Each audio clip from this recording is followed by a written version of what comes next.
Afghanistan is spiraling rapidly toward a humanitarian catastrophe, international officials say, as tens of thousands of people flee their homes amid the swift advance of Taliban insurgents across the country. On Saturday, a day after Taliban militants overran 3 key cities, inching the country closer to collapse, Afghan President Ashraf Ghani said he was turning to the international community for help to prevent further instability and violence. In a recorded address aired on national television, the president said he was in talks with international partners and political groups within Afghanistan. In an effort to not lose the gains of the past 20 years, he didn't give specifics on what he expected from world leaders, other than to say that his first priority was organizing the Afghan forces, many of which have crumbled in the face of a rapid advance by Taliban fighters in recent days. Ghani also expressed concern about the thousands of displaced Afghans who have fled to the relative safety of the capital, Kabul, in recent weeks, and who could fan a fresh wave of refugees into neighboring countries and beyond. Taliban insurgents launched a multi-pronged assault early Saturday on Mazar-e-Sharif, a major city in the north where Ghani had flown days earlier to rally pro-government forces, and seized a province just south of the country's capital, Afghan officials told the Associated Press. The Taliban's advance, staggering in speed and scale, leaves the insurgents holding half of Afghanistan's 34 provincial capitals and controlling large parts of the country in the final days of the U.S. withdrawal. More than a dozen major cities fell to the Taliban in the past week. Civilian casualties are mounting and hospitals are overflowing, according to the United Nations. Food and medical supplies are dwindling. Roads and other critical infrastructure are being destroyed. Fears are growing that an assault on the capital Kabul is imminent as militants close in on the city. Afghanistan is spinning out of control, United Nations Secretary General Antonio Guterres told reporters in New York on Friday,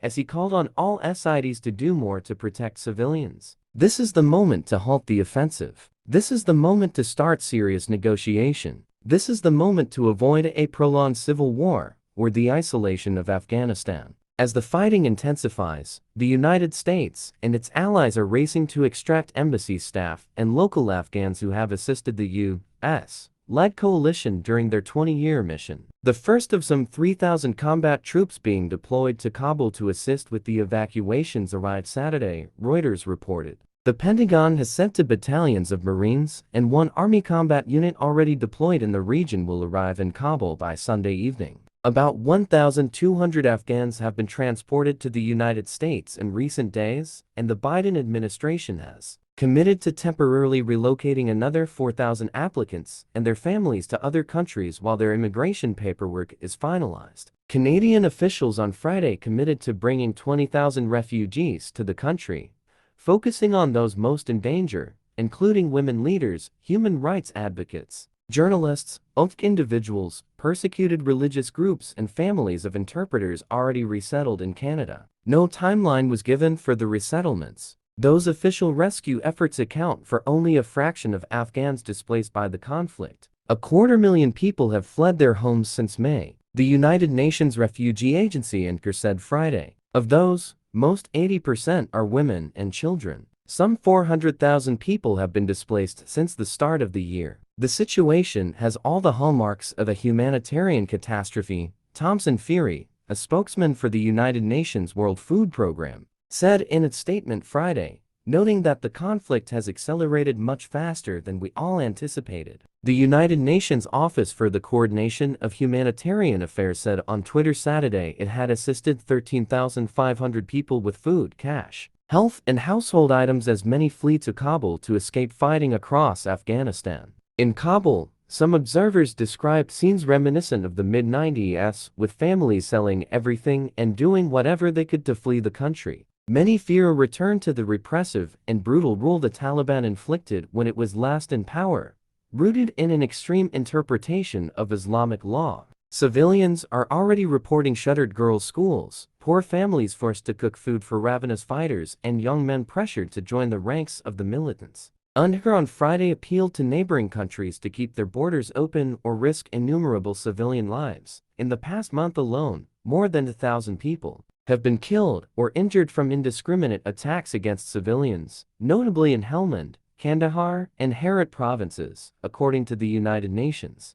Rory Stewart, a former international development secretary in the British government who has criticized the decisions by the United States and United Kingdom to withdraw troops, warned that millions of Afghans could become refugees. "This is going to feel like Iraq and Syria," he told Sky News. "This is going to be a barely governed space, teetering on the edge of civil war and run by an extreme Islamist group." The recent Taliban advances, largely achieved with little resistance from Afghan government forces despite years of U.S. training and support, are isolating the Afghan capital with stunning speed, increasingly weakening the administration of President Ashraf Ghani. A new U.S. intelligence assessment has indicated Kabul could be overrun within 30 to 90 days. In the western city of Herat, an entire Afghan army corps crumbled, with hundreds of troops handing over their weapons to the Taliban and others fleeing, according to local officials. The surrender deal was brokered, they said, by a group of Taliban leaders who met with Afghan government and security forces at the military base where they were holed after the city was overrun Thursday. In the southern province of Helmand, where U.S. and British Marines sustained heavy casualties in a fraught, years-long fight to repel the Taliban and shore up the local government, hundreds of Afghan forces surrendered and ceded control of the capital, Lashkargah, according to Mirwais Khattam, a parliament member. And in Kandahar, Afghanistan's second-largest city, government control has shrunk to the local airport and adjoining military base. Syed Ahmad Salab, a provincial council member, said Afghan forces and officials retreated from the main government compound to avoid civilian casualties and the destruction of Kandahar city. NATO Secretary General Jens Stoltenberg on Friday called for a political solution to the conflict, saying that NATO allies are deeply concerned about the high levels of violence caused by the Taliban's offensive, including attacks on civilians, targeted killings, and reports of other serious human rights abuses. The Taliban need to understand that they will not be recognized by the international community if they take the country by force, Stoltenberg said. Thanks for watching. Please subscribe this channel for more latest updates.